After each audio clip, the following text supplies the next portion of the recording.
absolutely. So I'm Arif. I'm the co-founder, CEO of Laam.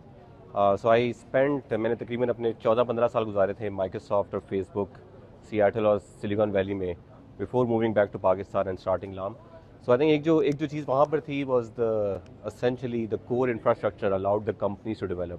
तो आज जैसे इस facility में मैं enter हुआ था, I could really get the feel of the days when I used to work at Facebook या Pinterest और उन्होंने किस तरह का infrastructure develop किया था.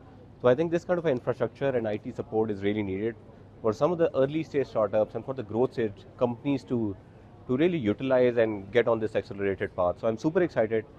Just by looking at this facility, I can see in 5 years down the road there may be amazing stories that will have come out of it, and we are really also looking forward that we will play some part in it. So such a pleasure to come over, and thank you to everybody who invited us here as well. Can we quickly know about your story as well? Yeah, absolutely. So I was in Meta back then when I used to work there. It was called Facebook. So I left Facebook to start, and with the hope that we want to digitize the entire fashion ecosystem. With Laam, we are now digitizing 1,200 businesses, and we are sending their products to 100 plus countries, 7,500 plus cities in the world. And the most fun part for me, the most satisfying part is that by enabling those 1,200 businesses, we have enabled more than 20,000 jobs on the ground.